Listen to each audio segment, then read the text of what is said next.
Шутка 2017 года организации гребной регаты на шестивесельных ялах превратилась в серьезное дело.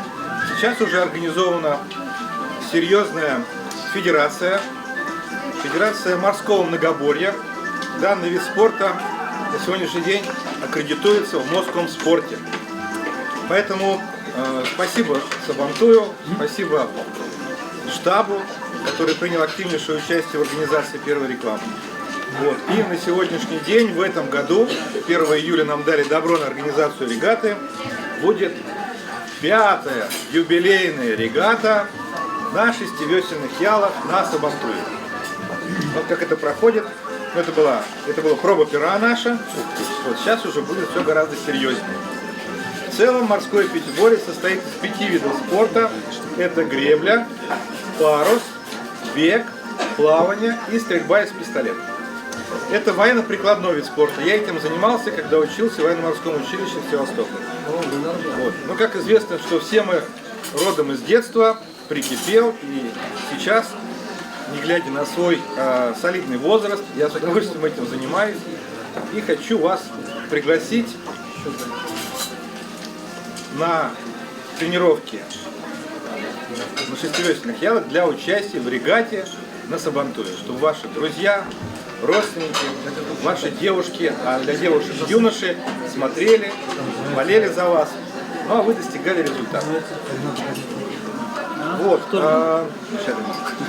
Как известно, жизнь это штука такая интересная, но смысл жизни достигается при условии, что вы имеете прямое отношение к развитию духовному, физическому, интеллектуальному. Вот я в своей жизни выбрал морское многоборье как развитие физическое. Почему? Потому что вокруг вода, чистое небо, свежий воздух, гармония команды, гармония весла, воды, лодки. Ребята, которые участвовали в регатах, скажут вам, что жизнь наша разделилась на 2 части. До гребли и после гребли. И это правда.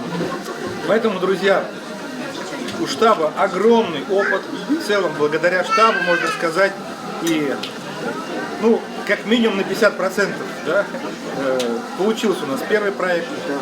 Вот, поэтому Гульнара в курсе, она у нас традиционный чемпион, капитан, вот, вдохновитель, организатор нашего проекта мероприятия. Вот, желающие, пожалуйста, обращайтесь. Знакомство с водой, она приводит всегда к любви.